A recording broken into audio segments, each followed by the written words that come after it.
La seule chose que je montre, c'est que je démolis les certitudes. Tous les prétendus médicaments efficaces, c'est pas des médicaments efficaces, c'est des médicaments dont on n'a pas réussi à réfuter l'hypothèse d'efficacité. C'est tout. Avant de dire ça, il faut prouver que les mesures sauvent des vies, ça se décide pas comme ça. Une statistique Covid-19, un prétendu cas Covid-19, un malade Covid-19, un cas grave Covid-19, un mort Covid-19, ça n'a rien de scientifique. Quand on soigne pas les gens, ils survivent moins bien, mais quand on décide de leur fin de vie, ils meurent un peu plus.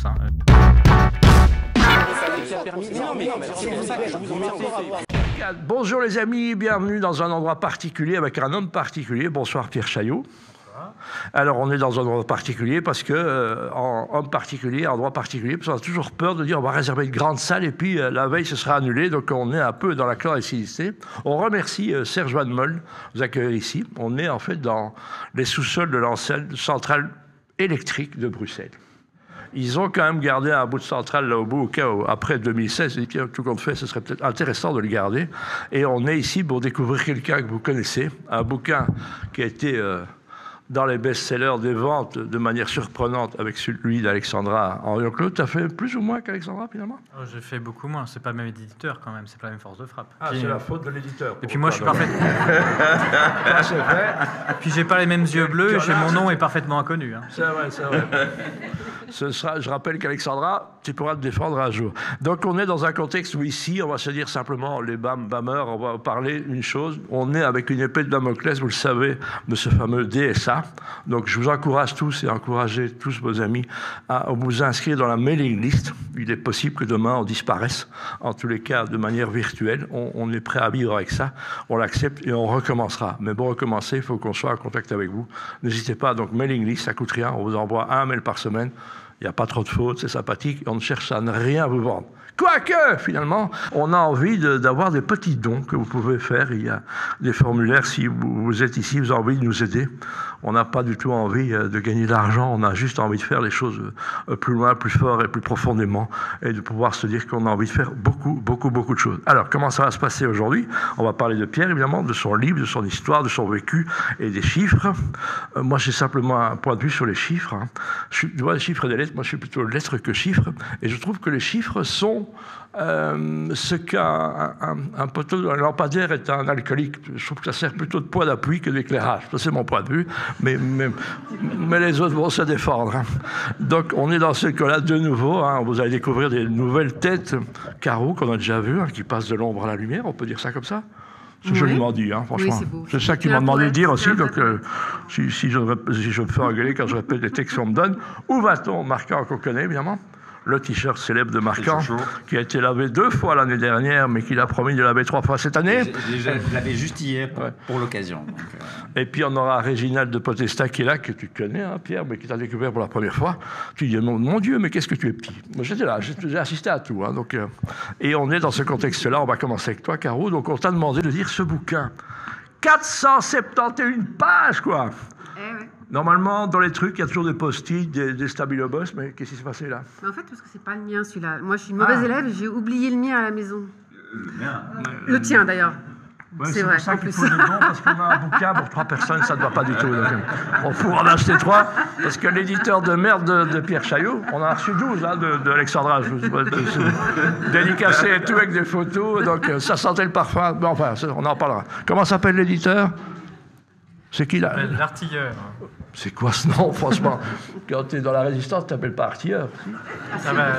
Comme ça, tu n'avances pas masqué comme ça. C'est de la provocation. Caro, c'est à toi, vas-y. Pierre est à toi. Donc tu as lu ce bouquin, bravo. Bravo, franchement. Merci. Mais quand on m'a demandé de faire la chronique sur le livre de Pierre Chaillot... 22 €, ça coûte 22 € ça? Mon Dieu, pardon, vas-y. C'est bon, là. Et tous les droits d'auteur vont soutenir le collectif Oui Mon Cycle, je le précise. Donc il y a 0 € pour moi dans cette histoire.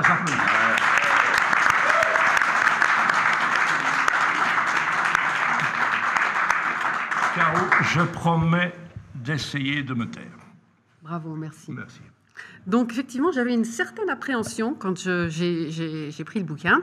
Je me suis dit, mais comment est-ce que je vais trouver de quoi passionner les foules au sujet d'un statisticien qui a fait écrire un bouquin sur la révélation qu'il a vécue en décortiquant, pardon. J'aime bien décortiquant. C'est mignon, hein. En décortiquant des chiffres officiels. Et pourtant, eh bien, j'ai découvert que, en fait, Pierre Chaillot est un véritable héros à la Joseph Campbell. Parce que durant la période Covid, il a vécu ce qu'on peut appeler un parcours initiatique.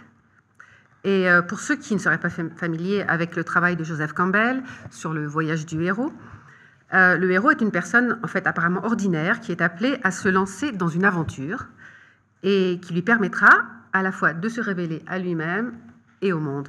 Au début de l'histoire, il a une conscience limitée du problème auquel il est confronté. Et en effet, donc en 2020, Pierre Chaillot est une sorte de moldu. Donc pour utiliser une comparaison avec Harry Potter, un moldu, c'est une personne qui vit dans le monde ordinaire, qui n'a pas vu au-delà du voile de l'illusion. Prends ça dans ta tronche, hein, Chaillot. Et donc Pierre, on peut dire qu'il est un moldu qui, à son insu, va tomber dans la marmite du complotisme. Comme nous tous, il entend le ministre de la Santé français dire « on peut discuter de tout, sauf des chiffres ». Donc Pierre Chaillot, qui depuis des années déjà décode les chiffres de l'économie sur une chaîne YouTube, il ne peut résister à la tentation de mettre son nez dans les chiffres du Covid. Et donc là, c'est l'étape de l'appel de l'aventure. Donc il publie une première vidéo et la réaction est immédiate. Sa chaîne YouTube qui bat des records d'audience, mais aussi qui commence à créer la polémique. Et là, il panique et il retire la vidéo. Il comprend en fait que peut-être que toute sa vie et sa vision du monde va être changée. Et donc là, c'est le refus de l'appel. Mais, sa conscience est plus forte. Et donc, Pierre Chaillot, il publie donc une autre vidéo. Et là, c'est véritablement l'initiation qui commence. Parce que cette vidéo, elle est censurée par YouTube cette fois. Donc, Pierre Chaillot, il se lance donc dans une nouvelle quête, une quête de vérité. Et là, on découvre ses alliés qui, contre toute attente, sont en fait les statistiques des agences de santé. Et c'est parti, le voilà qui est embarqué dans le Poulsard Express de la résistance, avec des vidéos qui, quand même, rien que sur YouTube, font entre 20 000 et 100 000 vues, ce qui est quand même pas mal. Donc Pierre Chaillot, lui, il y va carrément. Il pourfend successivement donc, le dragon de l'hécatombe Covid et de la saturation des hôpitaux. Un adversaire de taille quand même. Puis celui des mesures sanitaires salvatrices, bien sûr. Il s'attaque ensuite à un géant, l'OMS, qui l'accuse d'avoir créé la pandémie par la magie de la codification. Ensuite, il ose même défier un énorme consensus. C'est le modèle de la propagation épidémique. Et enfin, épreuve suprême, il y a toujours l'épreuve suprême, il s'attaque à un mythe, celui de l'efficacité vaccinale. Eh oui. Et donc, dans cette quête de vérité... Tout ça, c'est cet homme-là qui a fait tout ça. Eh oui, mais oui, c'est le héros campbellien.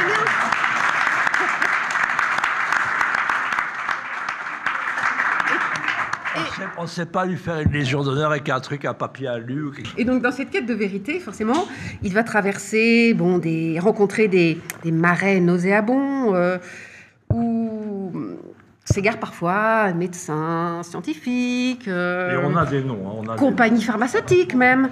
Donc, il doit également faire face, et c'est un peu moins drôle, à une vallée de larmes. Les larmes des victimes des contre-mesures vaccinales, pour lesquelles d'ailleurs, il nous l'a rappelé, il s'engage financièrement. Et oui, donc le livre de Pierre Chaillot, il se lit comme un roman. Son élixir de vérité, ce sont les chiffres officiels. Bravo, voilà. Caro, bravo.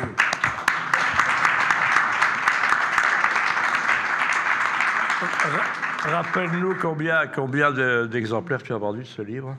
Ben, j'en sais rien. Non, mais tu as bien une idée quelque part. Ça va se compter en dizaines de milliers. Exactement, je ne sais pas. De toute façon, les éditeurs ne savent pas combien ils ont vendu avant de recevoir. Mais c'est quand même la spécialité, c'est quand même les chiffres quand même, non?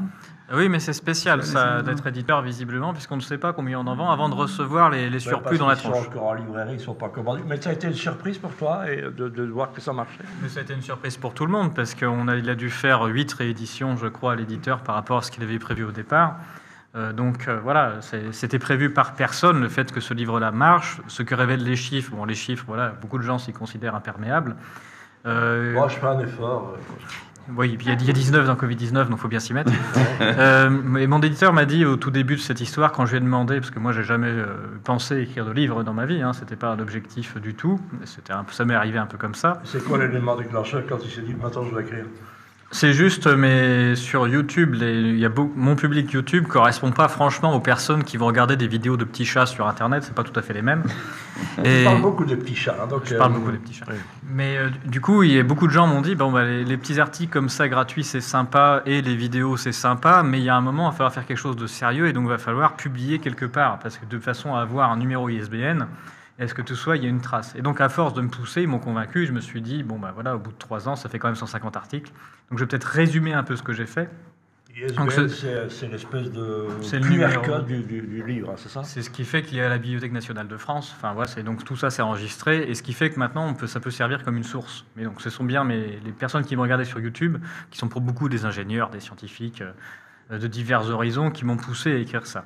Et quand j'ai demandé à mon éditeur, mais combien ça se vend un livre, il m'a dit, bon, bah, un succès de librairie en France, c'est 5000 ventes. Voilà, il faut avoir une idée. Oui, ça se compte en dizaines de milliers. Mais voilà, il faut avoir cette conscience-là que quand on écrit un livre, même en pays comme la France, qui fait quasiment 70 millions d'habitants, si on en vend 5000, on est content. Hein. Donc voilà, il faut avoir une idée de ce que c'est que la lecture, du niveau de lecture des gens. En Belgique, on a un best-seller après 125 livres, donc c'est comme ça que ça marche. Mais je voulais savoir, toi, qui est passé à travers un peu cette initiation, comment tu l'as vécu? Bien. On m'a dit de faire des réponses courtes. Non, pas sur celle-ci. Juste, moi, tu l'as dit au début, je vais tutoyer, hein, mais au début... On va pas faire semblant. Les vrais médias, ils vous voient, ils ne pas se connaître. On est ravis qu'ils soient là, on est ravis de te connaître, on est ravis de te tutoyer. Voilà. En fait, j'ai créé la chaîne Décoder l'éco, parce que moi j'ai plutôt un parcours au niveau économie, et ce qui m'intéressait c'était plutôt l'économie, la théorie économique. Enfin, j'étais passionné par l'économie à l'école, et j'ai découvert en publiant des études, puisque c'est ce que j'ai fait au début de ma carrière, c'est publier des études, que ce qu'on m'avait appris à l'école en termes économiques, c'était du n'importe quoi, c'est-à-dire que ça ne se vérifiait pas dans les statistiques. Et donc j'ai mis un certain nombre d'années avant de m'ouvrir à d'autres théoriciens, d'autres personnes qui ont critiqué. Jacques Généreux est très intéressant. C'est vrai, je pense que c'est le plus grand pédagogue économique. Jacques Généreux français. C'est clair, c'est précis. Voilà. Quand on lit un livre de Jacques Généreux, on a compris. C'est ce que j'ai essayé de faire. Il y a un certain nombre d'auteurs. Il y a un certain nombre d'auteurs qu'on ne comprend pas quand on lit. Voilà, Jacques Généreux, n'importe qui va s'accroche un peu si on n'a pas de notion, mais on peut comprendre Jacques Généreux. Et donc c'est intéressant. Et vraiment, il démonte la totalité des théories actuelles qu'on apprend à l'école en cours d'économie. Hein. Voilà, donc c'est intéressant à démonter. Et donc ce passage initiatique de comprendre que ce sur quoi j'ai été instruit, c'est de la connerie, ça m'est déjà arrivé du point de vue économique. Et que ces conneries qu'on apprend... je dis conneries parce que le dernier de Jacques Généreux, il parle justement sur l'hypothèse de la connerie en économie. Donc j'ai fait exprès d'utiliser ce mot-là. Je ne l'ai pas justifié. C'est un puissant fond. C'est un puissant fond. Mais du coup, voilà, il faudrait peut-être faire une théorie de la connerie généralisée, puisque ça ne concerne pas que l'économie. Et donc, quelque part, j'ai déjà reçu le choc de découvrir que la totalité de ce que je pouvais avoir appris, même avec un certain niveau au-delà du baccalauréat, ce se révélait être finalement des conneries qui étaient là, qui endoctrinaient les gens, et plutôt que nous apprendre à comprendre comment marchait le monde. Et les statistiques m'ont montré que c'était faux. Et donc, quelque part, quand je découvre en démographie, ou même après, dans ce qui concerne la médecine, que tout ce qui est utilisé en médecine, en termes de statistiques, c'est entièrement bidon et ça ne correspond à rien, donc c'est un nouveau voyage initiatique, mais j'ai déjà été préparé à ce que ce soit possible. Donc je pense que j'ai un peu de facilité à me rendre compte que j'ai tout faux sur autre chose, puisque j'ai déjà pu savoir que j'avais déjà faux sur quelque chose.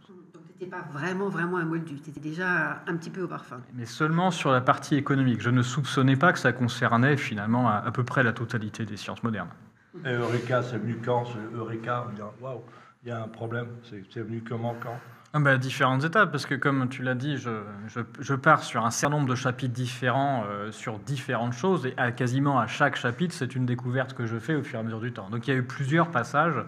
On va revenir sur ces différents chapitres, parce que c'est vrai qu'à la limite, il y a une sorte de progression. Même le lecteur, au départ, tu contestes des choses, bon, d'accord, puis là, il va carrément, là. Ah oui, ça c'est... Là, il n'hésite pas. Il y a une progression. Il y a une progression. Alors, moi, en fait, je te suivais déjà avant la crise Covid. Toujours marquant, il connaissait tout le monde, toujours à bord. Bon, toi, tu vas avoir, si tu continues, tu vas avoir ton masque, hein. C'est compris? Allez. Enfin! Mais en plus, Marc-Henri, tout le monde me le dit alors que j'avais que 1000 abonnés au début. Donc, voilà, Je suis parmi les 1000 abonnés, je me souviens très bien. 60 000 personnes qui me disent qu'ils font partie des 1000 abonnés au début.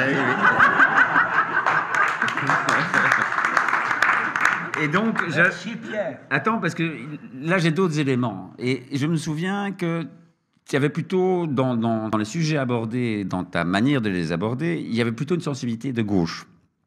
Oui. Voilà. Et or, on a quand même remarqué que pendant cette crise, une grande partie de la gauche est rentrée à pieds joints dans le narratif covidien. L'extrémisme du narratif. Oui. Et donc, comment est-ce que tu expliques ça? Comment est-ce que tu as ressenti ça? Et finalement, on s'est retrouvé aussi avec... Enfin, vas-y, dis-moi un petit peu. Est-ce que tu es de droite, Pierre Chaillot? Est-ce que tu as viré de bord? C'est pas un secret qu'en France, j'ai participé très activement à la campagne Et les filles de 2017, que j'ai été syndiqué à la CGT, voilà, qui n'est pas connue pour franchement d'extrême droite pendant des années, même si je ne le suis plus aujourd'hui. Mais oui, pendant toute cette période au début, quand l'espèce de crise complètement folle s'est lancée, ceux que j'ai tenté de contacter de prime abord, ça a été tous les mouvements de gauche, que ce soit les syndicats, les partis, diverses personnalités, où j'ai envoyé vraiment un certain nombre de mails et d'avertissements, et mes vidéos, c'était plutôt à leur destination, et où j'ai reçu au maximum une lettre « Nous avons bien pris en compte votre demande et nous vous répondons dans les plus brefs délais ». C'est ça. Voilà, ça s'est arrêté là. Alors pourquoi? Il y a différents aspects. D'une part, les syndicats ont eu droit à leur heure de gloire quand ils sont rentrés dans la bataille, je peux le dire facilement puisque je l'ai vu, en disant, voilà, c'est extrêmement grave ce qui se passe, vous ne protégez pas assez les salariés, et nous, syndicats, nous allons défendre les salariés et les empêcher de... Et donc plus de masques, plus de protection. Exactement, en fait. Plus de protection, il va falloir faire des roulements, vous allez rester à la maison, etc. Et donc les syndicats, en demandant finalement, ce qui s'est révélé être le pire, mais pour eux le meilleur, se sont retrouvés une nouvelle image de protection des salariés, chose qu'ils ne faisaient plus déjà depuis un certain nombre d'années, les syndicats. Et donc voilà, ils se sont refait une image de marque, et donc ils sont rentrés à fond là-dedans de façon à se retrouver une existence. Donc ça a été très fort. Et la gauche aussi a embrayé sur le protectionnisme. Voilà, nous on est la gauche, on veut protéger les gens. Oh là là, ceux qui meurent du Covid, c'est les pauvres, machin. Donc on va protéger les pauvres, c'est pour les pauvres qu'on le fait. Et donc ils sont rentrés dans une histoire qui était beaucoup plus catastrophiste que en fait le rien qui a été vécu. On y reviendra. Mais donc voilà, ça s'est passé comme ça dans vraiment une folie de communication et d'accompagnement de la folie, de façon à se poser en protecteur, ce qui a toujours été le rôle de la gauche quelque part. Tu te souviens à quel moment? C'est 2020, 2021? C'était Dès 2020. Dès 2020. Parce qu'en fait, il y a une série de mesures comme le confinement qui ont surtout été... qui ont fait beaucoup de victimes plutôt chez les gens qui étaient qui étaient plus pauvres, en particulier des gens qui habitaient à plusieurs dans un appartement, alors que les bourgeois avaient des grandes maisons dans lesquelles ils étaient moins confinés. Donc ça a posé, en tout cas on a vu ici en Belgique, les gens qui étaient les premiers à l'hôpital, c'était des gens qui étaient plutôt pauvres. Mais donc... Et donc, en fait, comment est-ce que toi, alors, tu as vécu, parce que finalement, on s'est retrouvé avec des gens qui étaient plus à droite. On a quand même remarqué que c'est plus la droite et ce qu'on appelle l'extrême droite qui a critiqué les mesures. Oui, c'est le réflexe inverse, c'est-à-dire le réflexe libertaire. Voilà, c'est la liberté individuelle qui doit primer devant l'intérêt collectif. Là où la gauche s'est posée en disant l'intérêt collectif, c'est forcément de confiner les gens, forcer à porter des masques, de vacciner, etc. Donc ils ont poussé ce qui devait être pour eux l'intérêt collectif en le mettant devant la liberté individuelle, alors que la droite, du coup, une partie de la droite, et pas toute la droite, la droite traditionnaliste beaucoup, et une partie de l'extrême droite, mais pas tout non plus. On caricature un peu. Oui. Il y a eu un peu plus de gens de droite que de gens de gauche qui ont été dedans, mais c'était un peu mixé.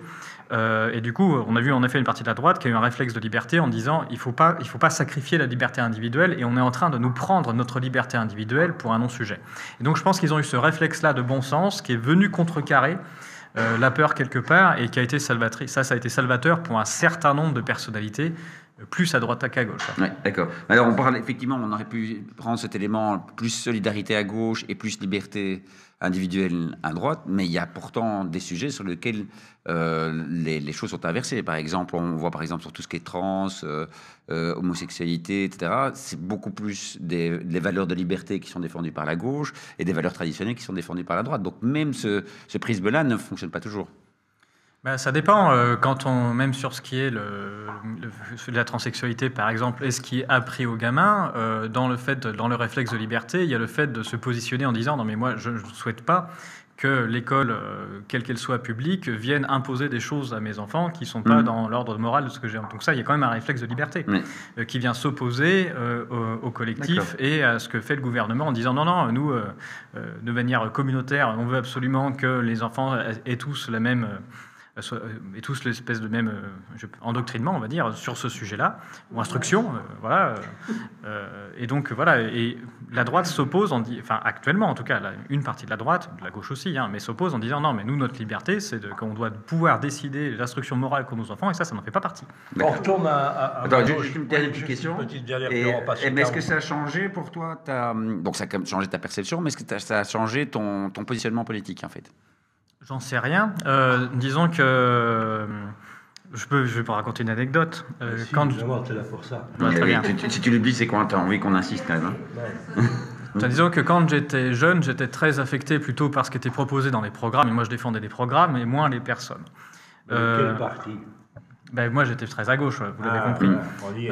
Et du coup, quand on a fait campagne pour la LFI en 2017, moi, j'ai défendu un programme extrêmement fort. Et c'est pas un secret, puisque c'est public. Mon époux s'est présenté pour les législatives, pour être député dans nos circonscriptions. Et du coup, on a vu, le Mélenchon a fait un très gros score à cette époque-là, en 2017, parce qu'en fait, il y avait eu la réunion des protectionnistes qui étaient déçus par l'extrême droite, qui est plutôt un soufflet où il n'y a rien à l'intérieur.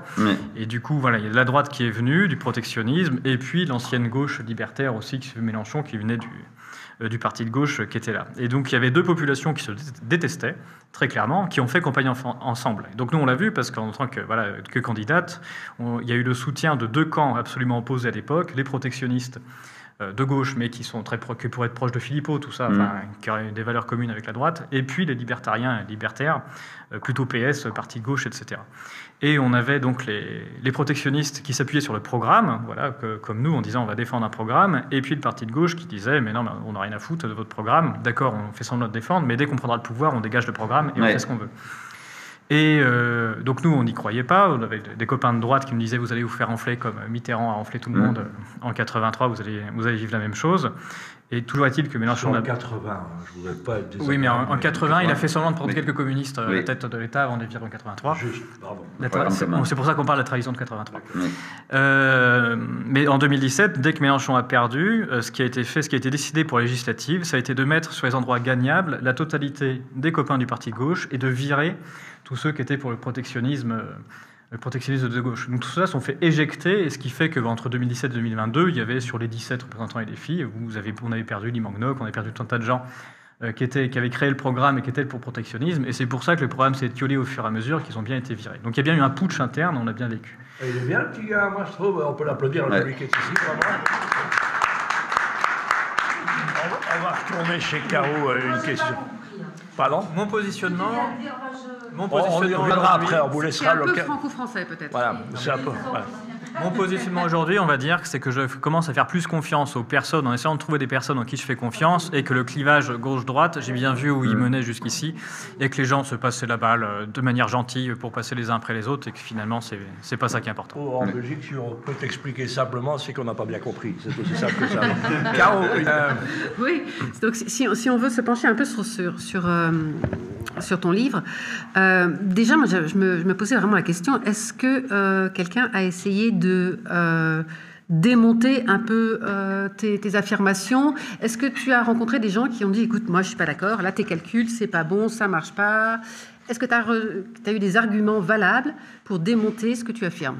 Alors, il y a une excellente vidéo de Conspiracy Watch que j'ai recommentée derrière, parce qu'ils tiennent quand même une demi-heure sans avoir lu mon livre. Et donc ça, c'est pas mal quand même. C'est-à-dire qu'ils critiquent mon livre sans l'avoir lu. Ça dure une demi-heure. Donc j'en refais une critique derrière, histoire de se marrer un peu.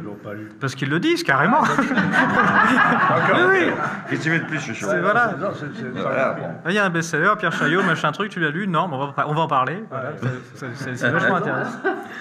Non, sinon aussi, il y a Libé, qui est un journaliste de Libé, qui a eu comme mission de s'y frotter un peu. Donc, il s'appelle Luc Payon. Il a tenté de faire une analyse, d'ailleurs, qui a eu le courage de ne pas me faire lire. Donc, c'est-à-dire qu'il l'a publié seulement pour ses lecteurs, dont pas moi. Donc, c'est-à-dire qu'il m'a posé des questions auxquelles j'ai répondu et même pas donné accès à mes propres réponses. ce qui était pas mal. Donc j'ai fini par lui répondre par vidéo interposée, donc il a publié l'article. Voilà, bon, c'était du n'importe quoi du début à la fin. Je démonte la totalité de ce qu'il raconte.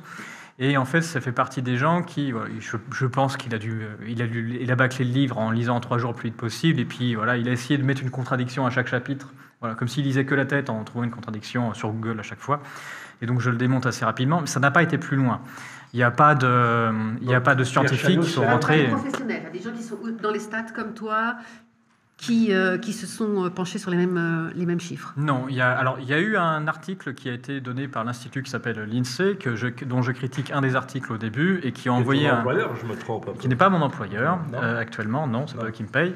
Mais qui a fait un communiqué de presse pour dire que j'avais tort sur une de mes critiques. J'ai répondu également à ça. Et c'était sur un point de détail, sur seulement la partie qui les concerne. Sur tout le reste, non, je n'ai rien du tout. De toute façon, on ne peut pas contredire les chiffres qui sont les chiffres officiels. C'est-à-dire que voilà, on ne peut pas dire que j'utilise de mauvais chiffres vu que je prie les choses publiques et officielles. Et sur l'analyse, j'ai absolument rien eu de sérieux, aucun scientifique qui est venu se frotter, et surtout pas qui m'ait invité pour tenter un débat. Ça n'existe pas. Oui, et pourtant, ce que tu affirmes, ça va vraiment à l'encontre de tout ce qu'on a entendu, notamment en 2020. Par exemple, la première croyance que toi, tu décapites, on va dire, c'est que tu affirmes qu'il n'y a pas eu d'hécatombe en 2020 et qu'il n'y a pas non plus eu de saturation des hôpitaux liés au Covid. Absolument, oui. Ça, c'est des documents publics. Donc, qu'il n'y a pas eu d'hécatombe en 2020, c'est absolument public. Les chiffres de décès sont publics. Malgré tous les articles qui ont pu être écrits dans ce sens-là, c'est complètement faux. Voilà, pour qu'il y ait une hécatombe, il faut qu'il y ait vraiment une hausse de décès qui soit visible et mesurable. Bon, et puis avant de parler de hausse de décès, la France abat son record de décès quasiment tous les ans depuis 10 ans, tout simplement parce que les Français sont de plus en plus nombreux et de plus en plus vieux. Donc il y a des précautions à prendre avant de parler de hausse de décès, c'est de prendre en compte la taille de la population et l'âge des gens. Oui, mais tu fais confiance aux chiffres officiels quand même en disant ça. Ah bah oui, parce que c'est l'état civil français, et donc je sais comment c'est collecté. Voilà, donc le niveau de confiance, dans ces chiffres-là, c'est ça le niveau de confiance que je peux donner, j'explique à chaque chapitre quel est le niveau de confiance, puisque je sais comment sont mesurées les choses, et donc je peux le dire. Voilà, donc non, il n'y a absolument aucune hécatombe, ça c'est officiel. Et deuxième chose, sur la saturation des hôpitaux, c'est l'organisme qui s'appelle l'ATIH qui montre qu'il y a un effondrement de l'utilisation des hôpitaux en 2020. Donc on n'a jamais aussi peu eu de malades, on n'a jamais aussi peu soigné de malades qu'en 2020 en France. Donc voilà, c'est entièrement bidon, c'est public, il y a un organisme officiel qui a publié ça. Il publiait ce rapport-là tous les ans, il a publié son dernier en 2020 et il n'y en a plus depuis. C'est intéressant, voilà. D'accord. Et en fait, la deuxième étape, c'était de dire que, au sujet des mesures sanitaires, que ce sont elles qui sont responsables en grande partie de l'excès de mortalité qu'on voit sur 2020. Oui, c'est ça. En fait, il y a une erreur. C'est de la non-science de dire. Mais énormément de gens l'ont fait. C'est de dire oui, mais regardez, si on n'avait pas fait les mesures, il y aurait eu beaucoup plus de morts. Mais avant de dire ça, il faut prouver que les mesures sauvent des vies. Ça se décide pas comme ça. Ils ont dit qu'il y avait des modèles à un moment donné. Voilà, c'est ça. Mais je critique un modèle exprès dans le livre en détail. En fait, un modèle, ça part d'hypothèses, et donc tous les modèles qui ont été utilisés sont des modèles qui partent de l'hypothèse qu'on a un virus mortel qui tue tout le monde et que les mesures fonctionnent et sauvent des vies. Donc on part de cette hypothèse-là, ensuite on fait 3 calculs, et au bout on dit, ah bah regardez, du coup il y a un virus mortel et les mesures sauvent des vies. Enfin, c'est débile. Évidemment. Ça s'appelle un raisonnement tautologique ou un raisonnement circulaire. Je prends des hypothèses au début, que je dis pas, et je les retrouve à la fin. Donc voilà, si on prend pas ces hypothèses, non, on regarde tout simplement les dégâts qu'ont causé les différentes mesures, de ne pas soigner les gens, d'habitude. Les gens ils font des infarctus, des AVC, comme d'habitude. Voilà, ceux-là on les a pas soignés, ils sont morts. On peut même savoir combien sont morts. On a des chiffres pour ça. On peut savoir aussi les traitements qui ont été infligés aux personnes dites Covid-19 à l'hôpital, surtout pour la première vague, où on les intubait d'office, ou bien quand ils étaient trop vieux, on les passait direct à une double piqûre palliative, histoire de les accompagner vers le décès. Ça fait des morts quand on fait ça. Et puis, il y a les personnels, toutes les personnes qui étaient dans les établissements qu'on appelle les EHPAD en France, qui sont les établissements pour personnes âgées, établissements médicalisés. Voilà, ceux-là, ils ont reçu des piqûres de palliatifs dès qu'on avait un soupçon de Covid-19, et un palliatif qui n'était même pas un médicament palliatif, mais quelque chose qui terminait les patients. Et donc ça, oui, ça fait des morts. Quand on décide, quand on ne soigne pas les gens, ils survivent moins bien, mais quand on décide de leur fin de vie, ils meurent un peu plus, très clairement. C'est la seule chose qu'on a prouvée. Qu'est-ce que tu réponds J'ai entendu comme... Il y a des gens qui disaient, oui, mais Pierre Chaillot, il n'est pas épidémiologiste, il n'est pas virologue, donc il ne s'y connaît pas. Comment est-ce qu'il peut commencer à... Donc ça, c'était une des critiques que j'ai souvent entendues. Qu'est-ce que tu réponds à ça? Bah oui, c'est sûr. Ça veut dire qu'on a interdiction de parler de Dieu avec quelqu'un d'autre qu'un prêtre, tu vois. C'est la même chose à peu près. Moi, c'est un beau montage en touche, là. Donc, non, mais c'est très clairement ça. C'est-à-dire qu'on a des personnes, notamment les virologues, qui partent du principe, oui, on a forcément un virus qui a tué tout le monde et on n'a pas le droit de réfléchir autrement. Bah, si on n'a pas le droit de réfléchir autrement, c'est qu'on n'a pas le droit de réfléchir. Donc c'est pas la peine de discuter avec quelqu'un qui ne veut pas réfuter son hypothèse. De toute façon, une statistique, ça ne fait qu'une seule chose, ça permet de réfuter une hypothèse. Voilà. Des fois, ça n'y arrive pas. Quand on ne réussit pas à réfuter l'hypothèse, on dit qu'on n'a pas réussi. Tous les prétendus médicaments efficaces, ce n'est pas des médicaments efficaces, c'est des médicaments dont on n'a pas réussi à réfuter l'hypothèse d'efficacité. C'est tout. Donc ça sert qu'à ça. Je peux poser une petite question inscrite dans les certitudes, c'est très bien. Il n'y a pas un moment, tu as eu peur, toi? Tu as dit, putain, je décolle? Non, jamais. Ben si, tout le temps. Enfin, maintenant, là, tu as peur? D'être ici et de dire non, en Belgique? Ah non, non, ça se va. Je plaisante, mais à un moment, avec toutes ces certitudes, ça me fait peur, moi, de dire qu'à un moment, comment peut-on être certain de ce que tu dis? Et c'est l'inverse. La seule chose que je montre, c'est que je démolis les certitudes. Je fais l'inverse. C'est-à-dire que la certitude de dire, regardez, il y a un virus qui a fait une hécatombe, les statistiques disent, c'est faux, ça n'est pas arrivé. La certitude de dire... Les statistiques belges, on peut en douter quand même marquant. Donc c'est pour ça, c'est là-dessus que je m'inscris. Donc, ça dépend lesquels. Je crois que ceux de l'état civil, effectivement, il y a peu de chances que ce soit trafiqué. Tout au plus, on peut retarder un petit peu, mais pas grand-chose de plus.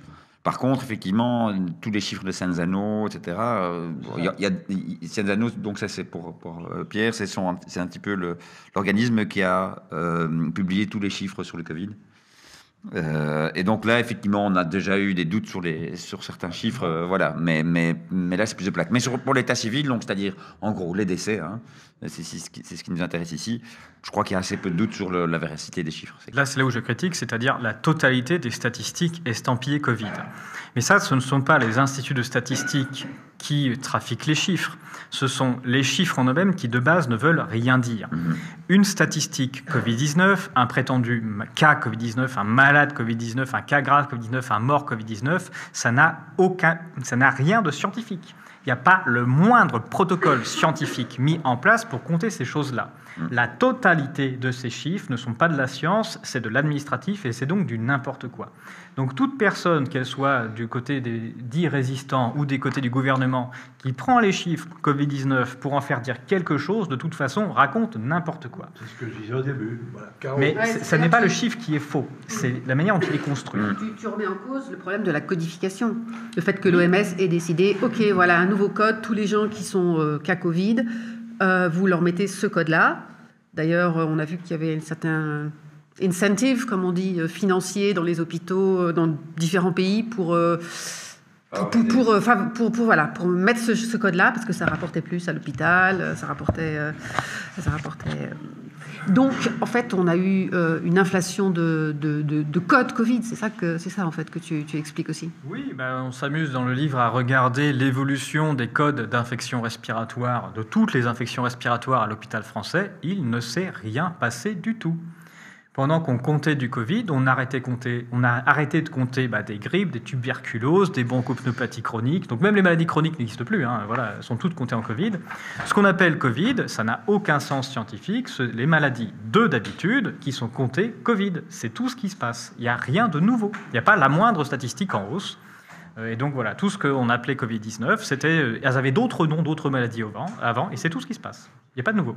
Mais toi, tu vas plus loin, c'est-à-dire que tu remets aussi en cause le modèle de la transmission épidémique. C'est-à-dire qu'en fait, tu dis, moi j'ai regardé les chiffres, et l'effet traînée de poudre ou tache d'huile du virus qui se transmet à son voisin, dans les chiffres, j'en vois pas de traces.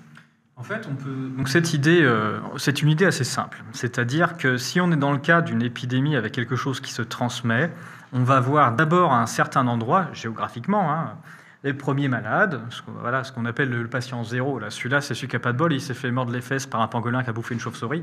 Enfin, voilà. Une histoire crédible, à côté d'un laboratoire, enfin bref, un truc bien.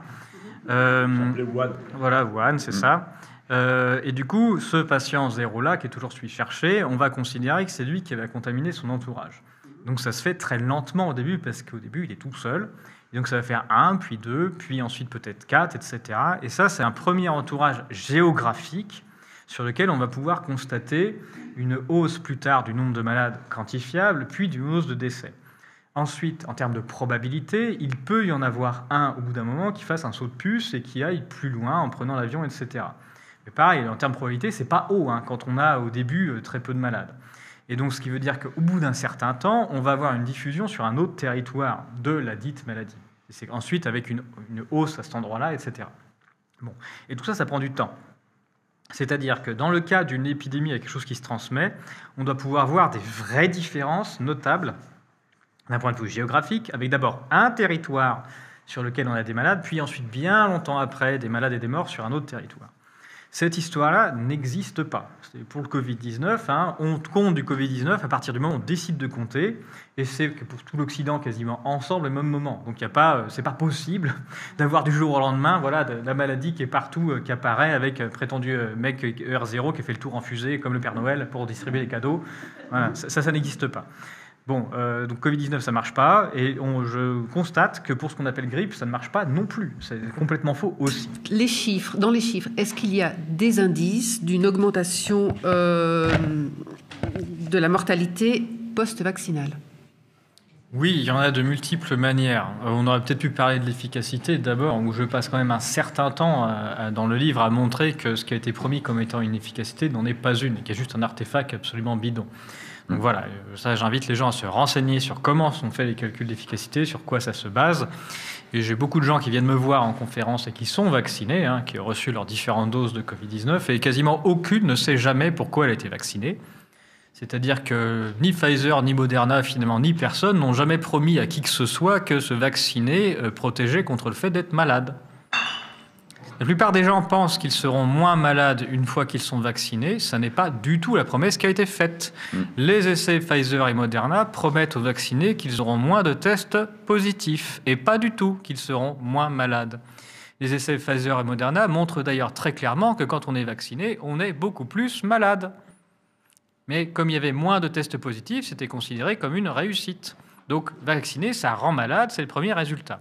Donc c'est aussi un des premiers indices de la hausse de mortalité, de la hausse des maladies. Déjà dans les essais, ils montrent très clairement que se vacciner, ça rend malade. C'est le premier effet. D'ailleurs, le professeur Delfraissy vient de l'admettre publiquement. Il a dit nous nous sommes trompés. En effet, le vaccin ne protégeait pas contre la transmission. Nous nous sommes trompés. Qui est ce monsieur, Carole ? C'était le monsieur qui dirigeait le conseil de guerre en France. Conseil scientifique. Le conseil scientifique. Oui, un très grand... Il y a tout un tas de qualificatifs qui devraient permettre de nommer ce personnage.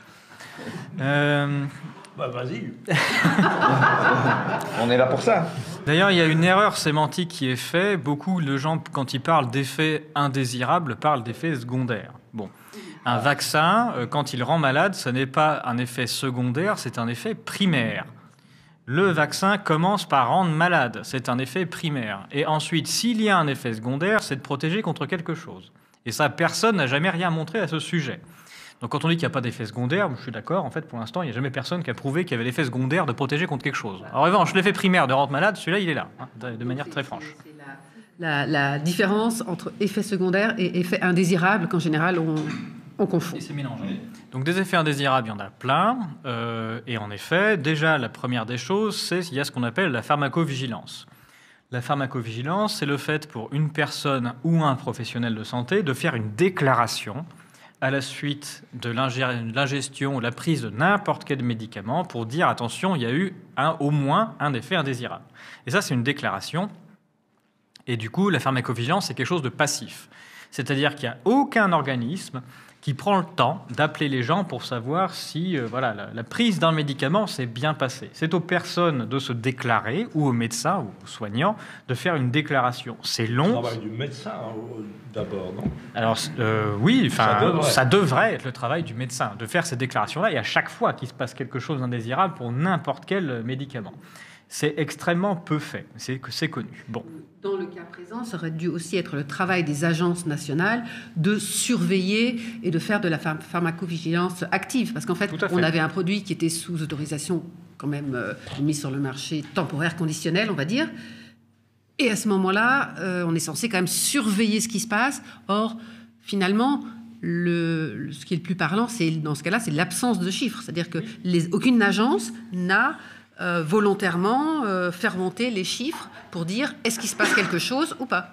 En France, il y a eu un centre d'appel, il me semble, de créer au tout début, qui s'est retrouvé débordé immédiatement. Donc en fait, les gens qui n'ont pas réussi à avoir quelqu'un au bout du fil se sont abandonnés assez rapidement. Donc en effet, il n'y a pas eu de principe actif, c'est-à-dire de relancer toutes les personnes vaccinées 15 jours après pour dire « Salut, comment ça s'est passé dites-nous ». Non, ça ne s'est pas fait, il fallait se déclarer. Bon. La pharmacovigilance, quand même, est plus qu'alarmante depuis le début de cette histoire, avec des centaines de milliers de personnes en Europe qui, je ne sais plus, j'ai mis les chiffres dans le bouquin, qui se sont déclarées, et jusqu'à des décès. Bon, alors, c'est dur pour une personne décédée de faire sa propre déclaration, ce qui fait qu'on a un peu de manque. La famille, quand même. Voilà. Mais il y a un biais, c'est-à-dire qu'il faut que quelqu'un d'autre fasse la démarche, donc ça se fait plus pour des jeunes que pour des plus anciens, par exemple. Voilà. Quand un proche vient de décéder, des fois, on a quand même autre chose à penser. Et on a autre chose à penser. Et il faut savoir, quand c'est un ancien qui est vacciné dans un EHPAD, dans une maison de repos, je ne sais pas comment est-ce qu'on dit en Belgique, on ne sait pas forcément qu'en fait il vient d'être vacciné quand il décède. On ne nous le dit pas forcément. Enfin bref, donc il y a tout un tas de biais. Mais bon, malgré ça, en Europe, on est quand même à 40 000 décès déclarés suite à une vaccination anti-Covid-19, où il y a quand même quelqu'un, soit un professionnel de santé, soit un proche, qui s'est dit c'est pas normal de décéder aussi rapidement, je fais une déclaration. Donc, il y a deux discours à ce sujet. Il y a l'industrie pharmaceutique qui dit deux choses. L'industrie pharmaceutique dit d'abord, pour aucun de ces décès, ou même aucun de ces effets indésirables, je ne reconnaîtrai jamais qu'il y a un principe de causalité. C'est-à-dire que c'est le vaccin qui a causé le décès, l'effet indésirable, quel qu'il soit. Je ne veux pas reconnaître, vous ne pouvez pas le prouver. Un décès, ça arrive, et donc vous ne pouvez pas prouver que la personne ne serait pas décédée si elle n'avait pas été vaccinée. Et juridiquement, en fait, c'est en effet improuvable. Donc elle se défend comme ça, et ça, c'est le principe de non-causalité, il est répété par tous les médias, tous les politiques, mais il n'y a pas de causalité prouvée. C'est pas possible, on ne peut pas le prouver. Donc ils répètent ça comme un mantra. La deuxième chose que disent les industriels de la pharmacie, ils disent « Nous savons très bien que les déclarations sont tellement rares que les vrais effets indésirables, c'est ceux déclarés x10. » C'est leur discours à eux. Les professionnels qui ne sont pas payés par Big Pharma disent plutôt qu'il faut faire au moins x20 ou x100. Mais si on prend Big Pharma lui-même, c'est-à-dire que Big Pharma estime que, en fait, rien qu'en Europe, ils ont tué minimum 400 000 personnes. Pas forcément celles déclarées, mais peut-être d'autres. Ça a été fait par l'université de Harvard, justement, aux États-Unis. Justement, je crois que c'est le CDC qui a demandé à Harvard d'analyser la pharmacovigilance. La non-déclaration. Voilà. Et eux, donc ils ont fait une grande étude économique carrée. Et c'est eux qui ont sorti le chiffre de au moins 10 fois moins. C'est-à-dire que ce qui est remonté, c'est 1 sur 10. Oui, c'est vraiment... Et c'est ce que reconnaît l'industrie. Ils les reconnaissent noir sur blanc. Donc, juste si on prend cela, ça donne une idée du nombre de personnes qu'on a tuées. Et donc, juste pour rebondir, ça j'ai une question. Il y a eu comme aussi des comparaisons entre les différents pharmacovigilances des différents pays. Et la Hollande, par exemple, a à peu près 10 fois plus de signalement que la Belgique pour une population qui est à peu près équivalente. Donc, il y avait ça aussi qui était intéressant.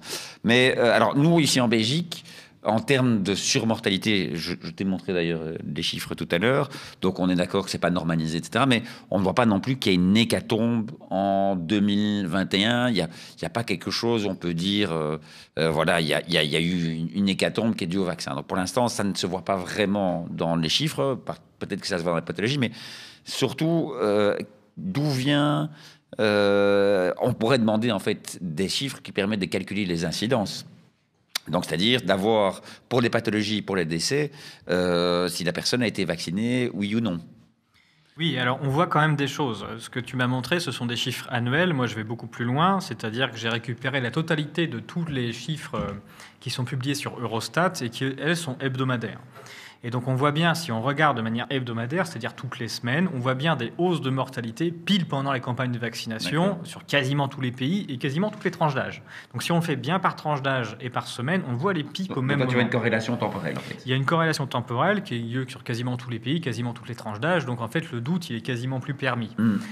C'est pas une hécatombe, c'est-à-dire que si on fait la somme sur toute l'année, c'est trop faible pour que ça se voit. Mais on a bien la trace statistique de voilà, c'est pile quand on vaccine qu'on a une hécatombe, enfin qu'on n'est pas une hécatombe, qu'on a une hausse de mortalité. Et d'ailleurs, après, on a une petite traîne, c'est-à-dire que les gens meurent un peu trop ensuite. Voilà. Donc, même si c'est pas quelque chose qui va être visible sur les grandes masses, on sait que ça existe, ça confirme la pharmacovigilance, et donc c'est un indice supplémentaire. Et donc, en fait, on a le faisceau d'indices qui est parfaitement concordant. En théorie, on est censé avoir une loi au niveau européen, qui dit qu'on sait très bien qu'on ne peut jamais prouver le principe de causalité, mais si on a un faisceau d'indices concordants, eh bien, on va imputer en effet les effets indésirables aux produits pharmaceutiques. Et donc là, on a les déclarations qui sont massives, on a les associations de victimes, on a des corrélations temporelles, et on a en plus des hausses de mortalité pile pendant qu'on vaccine qui sont visibles. Et donc la totalité finalement de ce dont on a besoin pour parler d'imputabilité, c'est là.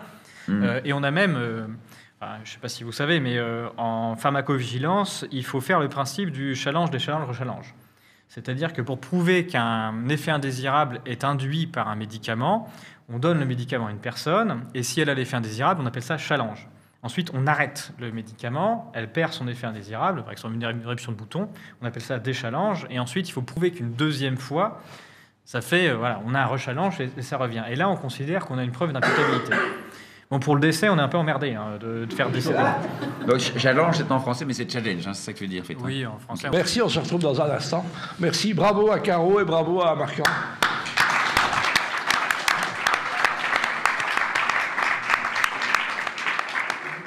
On a présenté un nouveau chroniqueur, un nouveau membre de la bande, de la BAMI, comme on dit, de la famille BAM, qui s'appelle Réginald de Potestat.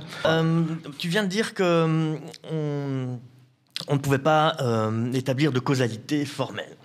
Mais tu l'as quand même fait pour d'autres éléments. Donc tu as quand même prouvé avec les statistiques comment on fait pour prouver des causalités, que les mesures non pharmacologiques ont entraîné des décès et que les protocoles hospitaliers ont entraîné des décès. Tu es affirmatif dans les chapitres 6 et 7, 8 de ton bouquin. Tu es affirmatif et donc là, on approche la causalité. On approche la causalité parce que, en effet, à partir du moment où on a de manière temporelle des choses qui se croisent et on a exactement les mêmes chiffres d'un côté et de l'autre, on commence à approcher le principe de causalité.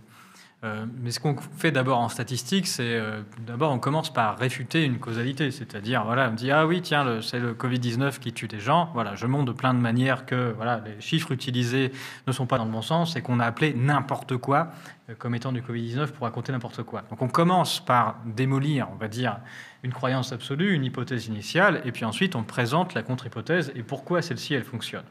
Et donc, en effet, quand on réussit à montrer que la 100% de la surmortalité, qui est extrêmement faible, mais qui existe en France en 2020, pile pendant ce qui a été appelé la prétendue première vague, ça s'explique à 100% par les mesures et grâce à des chiffres officiels, et qu'il n'y a pas la moindre place pour faire intervenir aucun virus, là, on se dit, on a un problème quand même.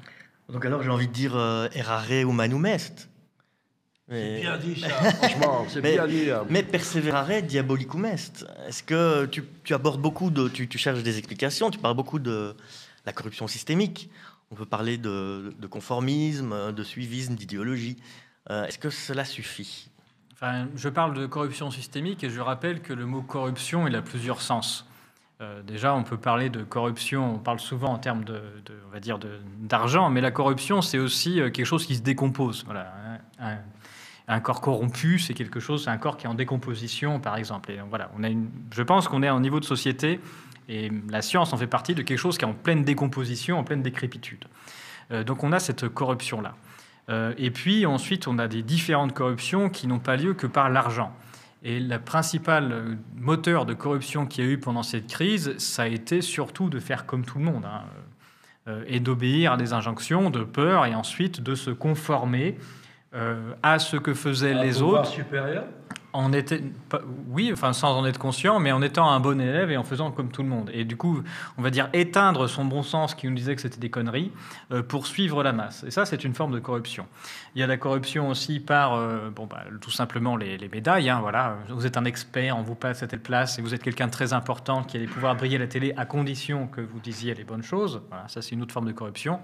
Et puis, il y a eu aussi la corruption par l'argent. Alors ça, c'est les milliards pour les vaccins, les fameux tests, laboratoires pharmaceutiques qui ont fait 168 millions de tests en France en 2021, par exemple. C'est vraiment une corruption par l'argent qui fait que tout le monde rentre dans le système. Ça a été dit tout à l'heure par Caro qui a rappelé que les codes Covid-19 à l'hôpital sont sur-remboursés par rapport aux autres, donc tout le monde s'est mis à enregistrer le Covid-19. Donc ça, il y a toute cette corruption qui s'est mise en place d'un coup. Et donc c'est vraiment quelque chose c'est pas juste une corruption spécifique, c'est un ensemble qui fait que tout le monde finalement a joué le jeu, quoi. Et les responsabilités alors se diluent et...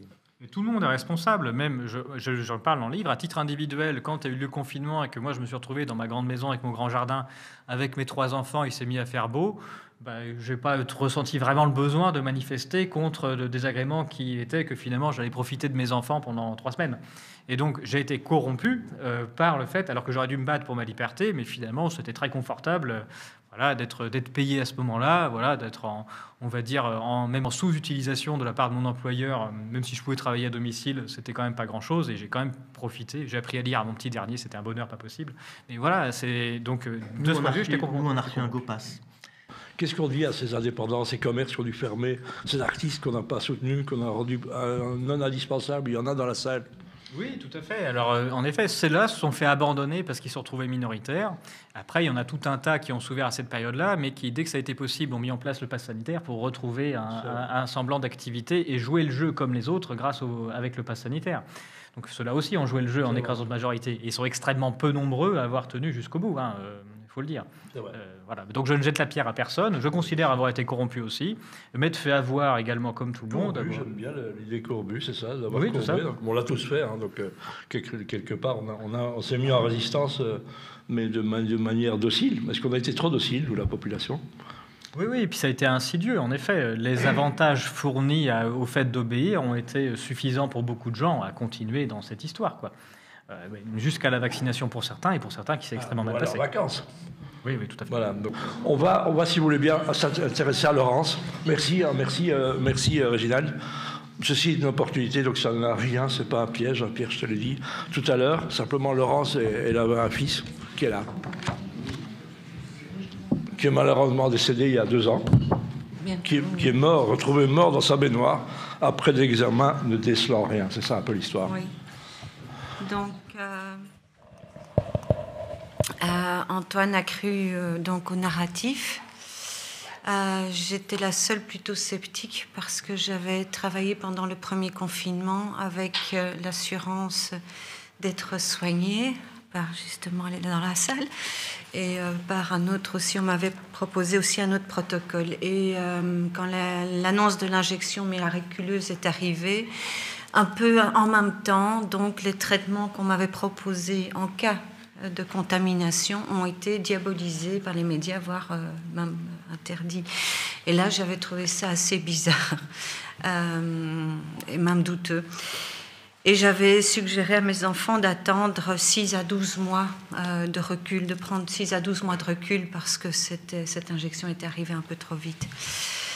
Et mais ça n'a pas été le cas, donc la pression médiatique et familiale, surtout les grands-parents, ce qu'on racontait aussi. Il y avait une emprise, voilà. Il y avait cette emprise-là et qui malheureusement l'influence de l'instinct de la mère n'a pas prédominé. Et donc mes enfants ont fait la première injection. Puis la deuxième, et suite à la deuxième, Antoine a eu quelques symptômes, mais on n'en parlait pas, bien sûr. Qui n'en parlait pas? Personne ne voulait m'en parler. Les médecins, mais les membres de la famille aussi, c'est ça? Oui. On disait, les médecins, c'est pas grave. On disait, ça va passer. Et puis Antoine a commencé donc des convulsions, des problèmes cardiaques, enfin de l'arythmie. Il avait une santé tout à fait normale, c'est sportif. Oui, il n'y a pas de souci. Alors, bien sûr, j'en reviendrai à propos de ça, souci de santé, parce que... et puis, donc, il a vu un neurologue, qui l'a envoyé faire des tests auprès d'un cardiologue et aussi un électroencéphalogramme. Ça n'a révélé aucune pathologie sous-jacente. Puis Antoine, le début décembre, Antoine a eu des convulsions tellement fortes, il était bleu et il a été emmené aux urgences, pas loin d'ici. Et ça commence à 18h et à 22h30, ils l'ont relâché parce qu'il y avait de nouvelles mesures Covid qui faisaient qu'on ne pouvait pas garder trop longtemps les gens en observation. Enfin, c'était encore un mishmash alors qu'il était vacciné doublement, donc il aurait pu rester plus longtemps en observation. Et ils l'ont reconvoqué le lendemain pour un électroencéphalogramme dont il donnait le résultat il n'aurait donné le résultat que 20 jours plus tard. La semaine suivante, on a retrouvé Antoine mort noyé dans sa baignoire. Qu'est-ce que ça t'évoque, toi, quand tu entends ça Alors, j'ai déjà fait... je suis intervenu une soirée à Nantes auprès de la maman d'Anthony Rio, qui est un Français qui était en études d'infirmier, si je ne dis pas de bêtises. Voilà, et qui, après sa deuxième vaccination d'AstraZeneca, a eu des migraines et était retrouvé mort. Et il était plein de thromboses partout dans le corps. Et donc, le gouvernement a toujours nié aucun rapport entre le vaccin et la mort d'Anthony Rio, mais l'AstraZeneca a été interdit le lendemain de sa mort, dès qu'ils l'ont appris. Voilà, ce qui, en termes de causalité aussi, montre quelque chose. C'est-à-dire que tout le monde sait à cette époque-là ce qui s'est passé. C'est ça, je voudrais revenir là-dessus, parce que tu as dit à l'air de dire personne ne m'en a parlé. Tu es séparé de ton mari, c'est ça? Oui, mais c'est même pas. C'est pas ça, lui, il a c'est demandé quoi, une autopsie. Il a eu il a eu le réflexe de demander une autopsie. Bon, l'autopsie, il n'y a eu qu'une recherche toxicologique. Il y a juste, on ne trouve pas ce qu'on ne cherche pas. Et on n'a pas tenu compte, que ce soit aux urgences avant le décès ou que ce soit lors de l'autopsie, on n'a pas tenu compte, cette personne a reçu 2 injections d'un produit expérimental. Donc même cette éventualité-là n'a pas été envisagée. Mais disons que, on m'a juste annoncé au téléphone qu'il était les résultats de l'autopsie, c'était mort par noyade mort par noyade suite à des convulsions, et c'est tout. À aucun moment il a été question de... Non. Et donc, j'ai vu un avocat très sympa, très humain. On a demandé le rapport d'autopsie une première fois, je ne l'ai pas eu. Nous l'avons demandé une deuxième fois, on nous a dit mais le dossier est classé et on ne le retrouve plus. Et puis... là, il a dit, l'avocat a dit, on va au pénal. J'ai parlé à la Victoire des Fourmis, et puis 10 jours après, une instruction est ouverte, on m'annonce. Et en juin 2022 seulement, mon avocat m'a transmis les informations parce que c'est pas facile à lire quand c'est votre enfant. Donc, j'ai appris après, il n'y a pas longtemps, que ma famille avait été informée et avait reçu, mais ils sont tous vaccinés Provax. Ils ont été informés de l'autopsie de mon fils. Donc moi, on me l'avait caché, on n'avait pas voulu me le montrer. Je n'ai pas compris pourquoi. Ils l'ont eu peut-être. J'étais vaccinoprudente, c'est tout. Logiquement, il y avait des tas de détails qui me disaient... Une doutiste, quoi. Pardon ? Tu doutais, comme nous. Oui. Voilà. Alors, il y en a qui m'ont relevé, mais non, ce n'est pas le vaccin, et parce qu'il a eu déjà 2 malaises avant. Alors, le premier malaise, c'était 3 ans avant, au festival de Dour. Après, Dour, c'était un gros festival où on trinque bien, en fin de session universitaire. Là... ça peut arriver. Et une autre fois, parce qu'il était vraiment fatigué, il me l'avait dit au téléphone, je suis fatigué, je suis à bout. Mais ça n'envisageait pas une telle finalité si grave. Voilà. Et alors, on va parler de l'action collective de sang que Marc Gérombault a créée en l'honneur, sa fille est décédée 1 mois après sa 2e vaccination de mort naturelle. Donc mon fils, c'est de noyade et elle, c'est de mort naturelle à 42 ans. Donc il y a une action qui a lieu le vendredi 17 novembre, c'est bientôt. Oui, à Arlon. Nous avons fait une première manifestation statique à Namur. Peu de Belges étaient là. Pourquoi ça se passe à Arlon Alors... Non, mais j'aurais dire... voilà. Pourquoi Arlon ? Parce que c'est un bourgmestre, l'équivalent d'un maire. C'est un bourgmestre qui autorise ça. Il faut des autorisations, des assurances, et beaucoup de gens sont frileux. Et donc... Je t'arrête encore un petit peu. On voit qu'on a eu du mal, nous, on a eu 2 personnes, Lucie, qu'on embrasse, qui nous regarde, Pierre, qu'on connaît aussi, mais on a eu du mal à trouver des gens qui voulaient expliquer qu'ils avaient des problèmes liés au vaccin. Comment est-ce qu'on explique ça ? C'est très, très étrange. Par peur, souvent c'est par peur. Pour moi, ils ont le réflexe de l'enfant battu. qui va pas dénoncer son parent maltraitant et qui pour lui, c'est nos décideurs sont nos parents aimants et on ne connaît que cette forme d'amour-là. Et donc, ils ne vont pas. Voilà, c'est Bowlby, quoi. Donc, vous avez tout à fait raison. À cela s'ajoute le principe d'ego, ou avouer qu'on s'est trompé, surtout quand il y a des gens qui nous ont prévenus avant. Donc, c'est-à-dire se retrouver ensuite avec des effets indésirables où la plupart des gens avaient eu au moins entendu à la télé, voilà, les antivax disent que, et ils se retrouvent après en cas d'effet indésirable. Il y a le fait, le pouvoir médiatique qui est de nier ça.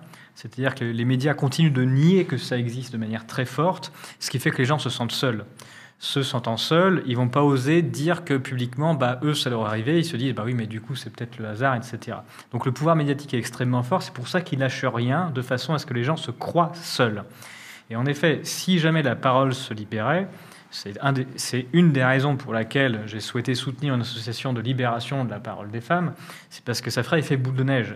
À partir du moment où les gens, ce qui est important, très important, que des gens comme vous témoignent, de façon à ce que les autres sachent qu'ils ne sont pas seuls et qu'en fait ils sont extrêmement nombreux à avoir été malades et même durement après, et donc il faut qu'ils s'expriment. Il n'y a pas de... Encore une fois, la pharmacovigilance, vous prenez les chiffres et vous multipliez par 10. C'est le minimum. Donc il y a des millions de victimes en Europe, mais vraiment des millions, graves, suffisamment pour que ce soit notable, et des centaines de milliers de morts. On en est là en termes de chiffres, rien qu'en Europe. Le 17 novembre, c'est un vendredi, entre 11 et 17 heures. Là, il va donc allez-y, soutenez. Qu'est-ce que tu as envie de dire encore à ceux qui nous regardent et ceux qui nous suivent? Mais qui n'ait pas peur de témoigner. Donc Marc ou moi ou Isabelle du Château, nous avons un formulaire tout fait pour les personnes qui désirent témoigner. Il est très difficile d'entamer une action collective, mais ne rien faire est encore pire, je crois. Donc déjà, si nous pouvions collecter plusieurs témoignages... ce sera trouvable électroniquement parlant, j'imagine. Parce qu'il y a Pierre, il y a Lucie, il y a Sven, Marc et moi. Nous ne sommes que 5 en Belgique. C'est pas normal. C'est pas normal qui bougent. Voilà. Et alors, je viens d'avoir des nouvelles de Pierre qui a fait donc une prise de sang assez... complète. Il a fait la peur en Allemagne. Oui, à l'étranger. Ouais. Et on peut dire que c'est en Allemagne. Oui, voilà. Et donc les résultats sont qu'après 2 ans, il y a une persistance de spike dans les cellules immunitaires, les exosomes et le plasma. Donc après 2 ans d'injection, ces taux-là sont très élevés encore. Surpris par ça? Voilà. Je ne peux pas commenter des choses qui sont, on va dire, d'ordre médical, j'y connais rien. Je comprends. En revanche, on voit une persistance dans on va dire, même dans les décès qui ne devrait pas exister. Ça commence à retomber, mais du coup, ce qui est décelable statistiquement, c'est un empoisonnement, c'est pas autre chose. Donc un empoisonnement massif qui est suffisamment fort pour déclencher des hausses de mortalité, même chez les jeunes, quand on vaccine, et ensuite une persistance où on meurt trop, ensuite moins que pendant le pic de vaccination, mais ensuite où on meurt un peu trop. Et là, dans les dernières statistiques européennes, ça commence à retomber, à retrouver la normale. Je parlais du challenge, des challenges, rechallenges. Quand on voit des pics de décès pile au moment des campagnes et des creux au milieu, c'est une preuve dans la population que voilà, on vaccine, on arrête, on revaccine, ça refait un pic, etc. Et là, au bout d'un certain temps, revoir la mortalité retomber à niveau normal, ça veut dire que les survivants, ce sont des gens qui ont réussi, on va dire, où leur corps a réussi à évacuer le poison qu'on leur a infligé, quoi. Donc comment ça se fait qu'avant, on avait une pharmacovigilance efficace? On se souvient... De vaccination il y a plusieurs années qui, après quelques morts, les programmes de vaccination étaient interrompus. Et aujourd'hui, nous avons manifestement beaucoup plus de morts, mais ça n'a pas le même effet qu'une pharmacovigilance antérieure qui était plus efficace. Qu'est-ce qui se passe? Je crois que c'est Staline qui a dit qu'un mort c'est un drame et 1000 morts c'est une statistique. Donc c'est ça qui est en train de se passer, c'est-à-dire que selon les périodes, la pharmacovigilance n'est pas meilleure aujourd'hui qu'avant, ni moins bonne, c'est la même. C'est juste qu'à une époque, politiquement, il n'était pas supportable pour un politique de mettre en jeu sa carrière sur la base d'un mort après une vaccination. Et donc, voilà, dès que ça démarrait, pof, on arrêtait tout de suite. Là, aujourd'hui, les lobbies sont tellement puissants et la peur du dit virus est tellement forte que voilà, on supporte des morts beaucoup mieux en disant oui, mais vous vous rendez compte. Et surtout, il y a eu un chantage qui a été tellement fort, avec notamment les passes vaccinaux, etc. On a dit, tant que vous n'acceptez pas des vaccinés, de toute façon, on continuera de vous enfermer chez vous, de vous empêcher de travailler, de voir vos proches, etc. Ce qui fait que les gens ont accepté le chantage et ont accepté le risque. Et les médias ont participé à ça. Donc on a invisibilisé les effets indésirables, dont les morts, parce que les gens avaient envie, suivaient la promesse de sortir de cette situation une fois qu'ils seraient vaccinés. On peut parler de la Hollande, je crois, tout à l'heure. On a parlé de la Suède aussi. Est-ce qu'on est dans des pays qui ne sont pas catholiques? Est-ce que ça change quelque chose, ça, selon tes études, tu as remarqué qu'en fonction des religions des pays, ça changeait? La Hollande, la raison pour laquelle il y a beaucoup plus d'effets indésirables, c'est notamment parce que ce sont les gens qui ont été se déclarer de manière très forte. Ils n'ont pas compté. Et donc, voilà, il y a culturellement quelque chose qui se passe où les gens vont se plaindre et vont dire qu'ils ne sont pas contents de ce qui leur arrive, et de manière massive. Après, voilà, en Suède, même si les Suédois ont manifesté pour la liberté vaccinale, on va dire, en revanche, ils sont allés massivement tous se faire vacciner parce qu'on obéit à l'injonction du gouvernement aussi. Voilà, donc en effet, selon les endroits, les cultures, il peut se passer des réactions diverses par rapport à ce qui se passe. Et oui, les pays protestants et les pays catholiques n'ont pas eu tout à fait la même manière d'accepter de se vacciner, de se plaindre ou pas, c'est certain. Nous, en Belgique, on était un peu déçus parce qu'on était au centre pays européen, Charles Michel président. On dit on va être choyés, on va être les premiers. Ça a été catastrophique pour tout. Quelle est ta vision que tu as, toi, de la gestion du Covid qu'on a eu en Belgique? Pour moi, ça a ressemblé un peu à la version française, un peu comme le Canada. J'ai même l'impression, en termes de date, que presque les Français ont pris un peu le lead en faisant les conneries les premiers et suivis par les autres, et notamment la francophonie. Emmanuel Macron, c'est sûr. Mais donc c'est heureux. Là, tu nous dis maintenant que la surmortalité diminue. Et donc on est en train de sortir des effets primaires de ces injections. Et puisque plus personne se vaccine, oui. La première et deuxième dose ont été suivies de manière extrêmement forte parce que les gens étaient contraints. La troisième dose, quasiment personne n'y allait parce que tout le monde a vu les copains tomber, devenir très malades. Donc on s'est dit, bon, peut-être éviter quand même un peu. Hein. Et à part la mortalité, est-ce que tu suis par exemple les statistiques de natalité aussi? Oui, on a un effondrement de la natalité dans quasiment tous les pays européens 9 mois après la vaccination des jeunes. Donc c'est un indice quand même assez intéressant. Ils veulent faire moins d'enfants, peut-être, Pierre, non? Oui, c'est ce qu'on dit. C'est là-dessus qu'on se retranche politiquement souvent. Oui, c'est ce qui est en train d'arriver. Alors, il y a quand même, quand ça arrive pile 9 mois après la vaccination, on se dit quand même, on a un indicateur statistique qui est assez étrange. Et on a des baisses de natalité dans un certain nombre de pays, dont la France. Mais là, on a vraiment quelque chose qui plonge. Donc, c'est pas normal que ça plonge juste après, quoi. On a même des pays comme le Danemark où il y a plutôt une hausse du nombre de naissances liée à leur pyramide des âges et puis voilà, au fait que ça marchait bien. Et puis eux, voilà, ça plonge aussi. Donc on a tout un tas d'indices qui montrent que les gens sont malades. C'est juste ça. Les jeunes sont malades, ont été rendus malades, et donc pendant qu'ils sont malades, ils ne peuvent pas procréer. Point. Ça rapporte.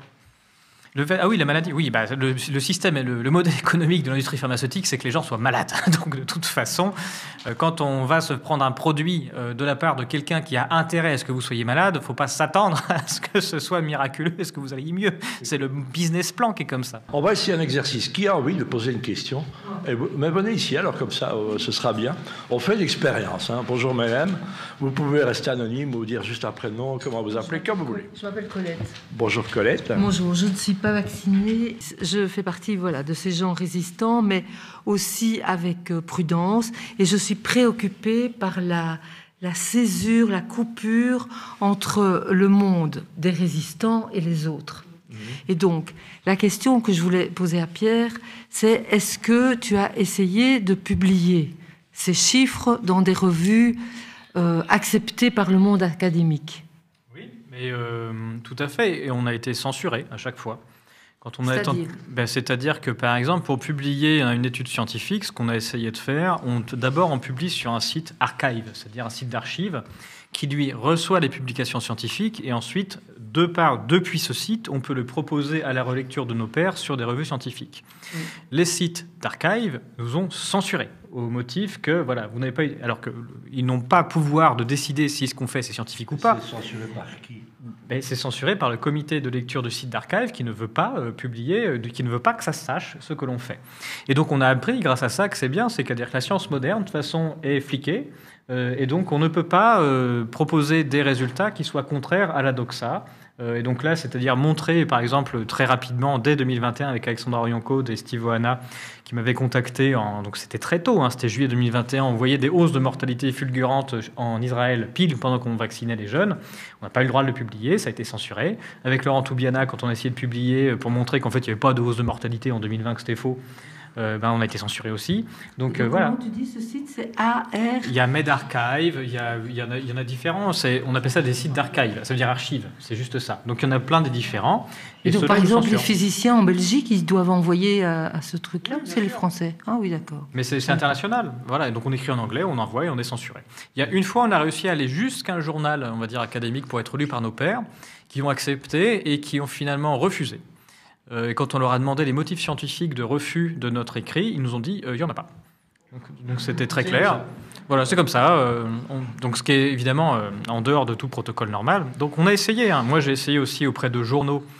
J'ai une anecdote sympa, parce qu'il y a un journaliste d'un grand journal français, je ne dirais pas lequel, que j'ai croisé une fois, et du coup je lui ai dit c'est quand même étrange que sur un sujet comme celui-là, on n'ait pas le droit, on n'est pas au chapitre et qu'on ne puisse pas publier pour rentrer en contradiction. Et il m'a dit, vous savez, jusqu'en 2022, il y avait deux raisons de se faire virer d'une rédaction. Il y avait de faire un article qui parlait de pédophilie, qui faisait promotion de la pédophilie, ou bien qui niait la Shoah. Il y a une troisième raison en 2023, c'est de parler du livre de Chaillot. Voilà. Donc c'était très clair. Bon. Donc il y a des... On va laisser la place aux autres, s'il vous plaît. Invité à 28 minutes, par exemple. Non, j'ai... Arte, France 5 aussi. Non, j'ai été censuré. Les gens, ils ont trop peur de me poser des questions et qu'on sache. Si vous regardez, il y a sur France Inter, qu'on appelle aussi France Sphincter, enfin, c'est la radio nationale française sur laquelle on publie ce que les gens bien pensent. Il y a le directeur de publication du Figaro qui s'appelait Guillaume Roquette, qui un matin, on était les numéros 1 des ventes avec Alexandra, on était numéro 1, numéro 2 à ce moment-là. Et qui s'est permis de dire en direct à la radio très écoutée du coup, bon, il y a quand même des numéros 1 des ventes, alors c'est très contestable ce qui se dit, alors oui, c'est contesté, c'est contestable, oui, mais est-ce qu'on pourrait pas envisager de peut-être se permettre une fois de leur poser des questions? Voilà, ça a été que jusque-là, c'est-à-dire qu'ils se sont interrogés sur la possibilité peut-être d'un jour nous poser une question, et ça n'a pas été plus loin. Nicolas qu'on ne présente plus évidemment, Nicolas Lefebvre, qui, je rappelle, responsable, correspondant, Gilets jaunes, c'est quoi ta voix? Gilets jaunes est aussi président de Bon Sens Belgique. Voilà. Et donc c'est nous qui avons fait le consentement éclairé, qu'on a distribué à la population et aux infirmières, et qu'on a distribué aussi la veille des élections, quand ils ont voulu voter la loi pour l'obligation vaccinale. Donc il y a une dame qui a fait un livre en Belgique, qui montrait toutes les anomalies. Et donc, 2-3 jours avant, j'ai été porté à la Chambre, ce livre, et on a envoyé ça à tous les bourgmestres de Belgique. Et donc, pour aussi essayer de voir si notre document a fonctionné, on a été dans les vaccinodromes, vouloir se faire vacciner avec ce document, mais il n'y a jamais aucun médecin qui a voulu le remplir. Donc, on s'est chaque fois fait chasser par la police. On sait que les chiffres en Belgique, ils ont été manipulés parce qu'ils étaient considérés quelqu'un d'injecté après 15 jours. Et pas le lendemain. Est-ce qu'en France, c'est pareil? Est-ce qu'il y avait ce laps de temps? En fait, ils ne le précisent pas, donc c'est très dur de savoir. On sait que ce n'est pas le seul pays, parce qu'en Angleterre, notamment, qui est le seul pays qui diffuse sa mortalité toute cause selon le statut vaccinal, on peut montrer très facilement que c'est ce qu'ils ont fait. En Suède, ils l'ont fait aussi, ils l'ont publié. Ils ont répondu à quelqu'un qui posait la question, donc on a une trace écrite que c'est ce qu'ils ont fait aussi. Donc ils l'ont probablement fait, on ne sait pas à quels endroits ils l'ont fait, à quels endroits ils ne l'ont pas fait, et c'est très difficile de savoir puisqu'ils sont toujours ambigus sur les textes. Donc c'est tout à fait possible. Mais de toute façon, j'ai presque envie de dire peu importe, puisque même sans ça, je montre dans le livre qu'on peut montrer que tout ce qui était efficacité vaccinale, etc., tout est bidon, de toute façon, même sans cette information. Et donc moi j'ai demandé de m'envoyer les statistiques, et donc les statistiques étaient très bien faites en 2020, 2021, avec des belles courbes, tout ce qu'il fallait. Et en 2022, 1er janvier 2022, on m'a envoyé des tableaux Excel incompréhensibles, mais alors avec ça partait dans tous les sens, c'est impossible. Ou alors il faudrait mathématicien informaticien pour savoir, et c'est très difficile de les avoir. Enfin, en Belgique, nous, on s'est servi que la loi interdit de faire des expériences chez les gens sans consentement éclairé. J'ai été chercher dans les articles français et la loi existe aussi en France et je m'étonne pourquoi il n'y a personne en France qui s'est servi de cette loi pour justement interdire et prévenir les gens de ne pas se faire vacciner. J'ai même transmis ça à plusieurs avocats en France et il n'y a jamais un qui a voulu prendre ces textes. Merci Nicolas. D'un point de vue général, moi je vais juste répondre sur comment ça s'est passé en France quand on a essayé de faire valoir la loi auprès des autorités. Il y a par exemple, l'indépendance en France entre les différents pouvoirs, elle est très loin d'être garantie. Voilà, il y a des nuances. Normalement, on a législatif, judiciaire, exécutif qui sont censés être bien séparés dans un principe de républicain ou de démocratie. Sinon, on est en dictature. C'est pas bien séparé. Bon, en France, c'est pas terrible, et notamment pour se plaindre d'une loi, notamment la loi qui a eu sur l'obligation vaccinale et surtout la loi sur le pass sanitaire, par exemple. Il y a quelqu'un qui me parlait de Vincent Pavant. C'est Vincent Pavant qui a fait une analyse pour se plaindre de ça. La loi sur le pass sanitaire, elle a été votée sur le principe le conseil scientifique avait montré que mathématiquement, voilà, grâce à leurs superbes équations, le pass sanitaire allait permettre aux gens d'être en meilleure santé. Et du coup, que ça allait protéger les vaccinés. Bon, Vincent Pavant a montré que c'était débile, que tout est faux, que le modèle mathématique est faux, même l'équation, la première équation du papier est fausse, et ça se voit quand on a Bac+1 mathématiques. Donc c'est un problème d'avoir une loi basée sur une équation fausse d'entrée de jeu, et que même c'est un papier publié par Science. Donc voilà, c'est-à-dire qu'à Science, on a quand même des grands scientifiques de stature internationale qui n'ont pas Bac+1 pour évaluer une équation. Bref. Donc il montre ça, il fait un dossier, il envoie ça au Conseil d'État, c'est le Conseil d'État français qui s'occupe de ça, donc dossier monté, on envoie. Conseil d'État lit et répond en disant alors, pour savoir si le conseil scientifique dit vrai, eh bien, on a demandé au conseil scientifique qui nous a dit qu'il disait vrai, donc on vous déboute de votre demande. Est-ce que tu as envoyé ton livre à des juges d'instruction ? Est-ce que ce serait pas intéressant d'envoyer ça justement à plusieurs juges d'instruction? Et dans ma question, je vais poser une deuxième question, comme ça je pose toutes mes questions. Les nouveaux vaccins pour les enfants, on dit qu'ils sont tous à ARN messager. Est-ce que c'est vrai, est-ce que c'est faux? Mais je ne sais pas si tu peux répondre à cette question. Alors, pour la première question, non, j'ai envoyé mon livre à personne, même très fort en le lançant, en visant bien la tête pour l'instant. Du coup, la plupart quasi. J'ai eu des discussions sur la stratégie à mener pour que ça soit accepté, même sur les effets indésirables, faire passer des avocats et ensuite des juges. Finalement, la justice, ça marche comme la science ou comme la politique. En fait, il faut réussir à amener du monde autour de soi pour que les sujets passent. Et voilà, la science, c'est pas une démonstration. Ça dépend. Ce qui est admis scientifiquement, ça dépend juste du nombre de personnes qu'on réussit à mettre autour de nous pour faire passer une hypothèse. C'est tout. La politique, c'est pareil. Et finalement, les juges, c'est pareil. Donc, ça sert à rien d'essayer de se lancer auprès d'un juge d'instruction. Il faut qu'il y ait de multiples,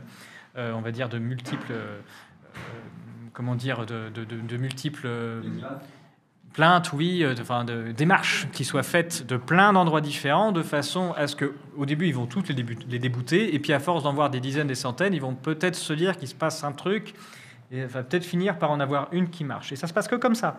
Donc sur tous les sujets, c'est comme ça. Donc moi, je n'ai pas essayé d'envoyer en visant le bon. Voilà, il faut démultiplier en effet les affaires, les plaintes, comme les gens le font pour les effets indésirables, etc. Et c'est par la démultiplication qu'on finit par sensibiliser les juges comme les gens finalement. Il faut aller porter plainte alors. Ceux qui ont des choses à plaindre, oui, il faut le faire de manière multiple, etc. Pour la question des vaccins, moi je ne sais pas de quoi ils sont faits. Même ceux-là, tous les gens vaccinés ne se sont pas fait vacciner par ce qui a été utilisé dans l'essai Pfizer. Pfizer a fait un essai clinique sur 40 000 personnes en utilisant un produit dont ils ont dit en fait on ne sait pas le faire en grande quantité. Voilà. Donc même ça, c'est servi de cobaye, mais à ce point-là, c'est-à-dire qu'il n'y a même pas d'études sur lesquelles se référer pour savoir ce que ça fait. Pour les autres vaccins, du coup, je ne sais pas ce qu'il y a dedans. Je pense que personne ne sait ce qu'il y a dedans non plus. Mais vous savez, quand il y a... Je le dis franchement, mais quand il y a eu ces débuts d'histoire, on m'a dit, des gens de la résistance m'ont dit, oui, mais ça, c'est pas des vaccins. Il faut dire injection parce que c'est pas des vaccins. Les vaccins, ça marche. On sait ce que c'est depuis longtemps. Et du coup, à toutes ces personnes de la résistance, moi, en tant que ce néophyte qui ne connaissait rien, je leur ai dit, très bien, moi, les études de Pfizer et Moderna, je l'ai dit, je comprends, c'est une escroquerie, voilà, je le montre. Où sont les études des autres vaccins qui, elles, sont bien faites de façon à ce que puisse comparer. Et voici une étude bien faite d'un vaccin qui marche et les études Pfizer et Moderna. Donc, envoyez-moi une étude bien faite d'un vaccin. Ça n'existe pas. Donc, d'un point de vue de statisticien, il n'existe aucune étude aujourd'hui que j'ai eu l'occasion de lire qui montre qu'aucun vaccin ne sert à quelque chose. Donc voilà, moi j'en suis là. J'ai fait vacciner mes enfants contre tout. Hein. Moi j'ai obéi jusqu'ici. J'ai 3 garçons, ils sont multivaccinés, même ce qui n'était pas obligatoire, ils ont tout eu. Voilà, on se fout de ma gueule d'ailleurs. Mais bref, ils ont tout eu. Mais maintenant je demande pourquoi j'ai fait vacciner mes enfants. Ben, moi je sais pourquoi j'ai fait vacciner, parce que mes médecins m'ont dit qu'il fallait faire vacciner, que ça marchait, que c'était efficace, tout ça. C'est pour ça que je l'ai fait. Mais quand je pose la question, montrez-moi, moi, statisticien, montrez-moi le truc qui prouve que ça sert à quelque chose, eh ben, ça n'existe pas. Donc, les anciens comme les nouveaux. Pierre, on va te laisser le dernier mot, parce qu'on va conclure, parce qu'on passerait des heures avec toi le week-end entier, mais ce n'est pas possible. Merci, Nicolas. Simplement, je te donne une baguette magique, qui est un petit... Voilà, on m'a donné ça tout à l'heure. Comment as-tu envie de conclure? Ah oui, pardon, mais on va Cécile André, viens ici, alors. Venez ici. Cécile André est une médecin qui est une résistante. Elle s'est battue contre le vaccin, contre son corps aussi un petit peu, mais elle va déjà beaucoup mieux. Hein, donc, bonjour Cécile, viens t'installer ici. Donc c'est une bataillante, résistante, doutiste. Vas-y, Cécile. Oui, mais je voulais dire que normalement, le but d'un vaccin, c'est d'augmenter le taux d'anticorps pour vous protéger contre la maladie que normalement il est censé protéger. Mais le taux d'anticorps, il a été complètement masqué parce que les laboratoires ont eu, en Belgique en tout cas, ils ont dû plafonner leur taux d'anticorps. Moi, j'avais des patients qui avaient au départ un taux d'anticorps à 40 000 ou à 10 000. Et puis, tout d'un coup, tout le monde avait 2200. Voilà, ils avaient tous le maximum. Donc, on ne pouvait pas, un patient ne pouvait pas dire « Écoutez, moi, je ne me fais plus vacciner, j'ai un taux d'anticorps à 40 000, donc je suis protégé. » Ah ben non, tout ça, ça a été mis sous le tapis. Ben voilà, dernière, on te laisse la conclusion, Pierre. Qu'est-ce que tu as envie de dire de cette soirée que tu as passée ici dans le Bruxelles? L'université libre de Bruxelles n'est pas loin.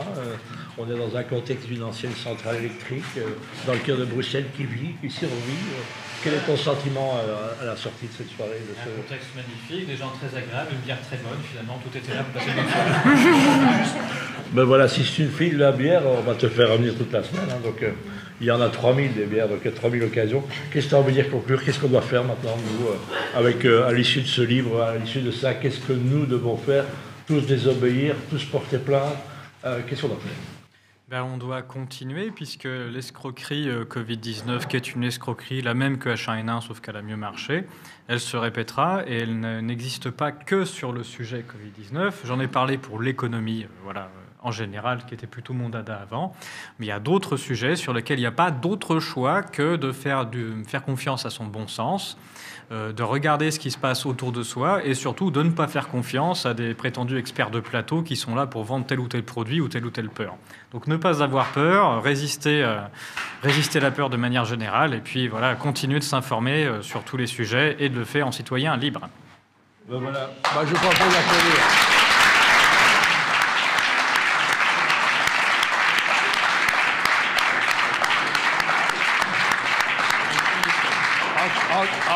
Encore un grand merci à l'équipe, merci à Serge et Fanny pour leur accueil ici. Je rappelle d'inédit, si vous êtes à Bruxelles, pour organiser le dîner ici, c'est très sympathique. Merci à l'équipe de plateau, Michel et Pierre, il y avait Katouchka, il y avait Caméra Bastian, il y avait Yvan, il y avait Sandrine qui s'occupait de vous, qu'on appelle aussi Joséphine. Merci à Caroline, merci à Marcan, merci à Réginald, merci à Laurence, merci à tous ceux qui sont venus témoigner. Bam, c'est vous aussi. Je rappelle, soutenez-nous parce qu'on a besoin de vous. Et voilà, des likes nous font du bien, mailing list nous font du bien, et les dons nous font du bien aussi. J'ai pas envie de dire prenez soin de vous parce que j'ai l'impression de m'appeler Sophie Wilmes, mais en tous les cas, profitez de la vie. Et la vie, il ne faut pas la prendre au sérieux. La preuve, personne ne s'en sort vivant.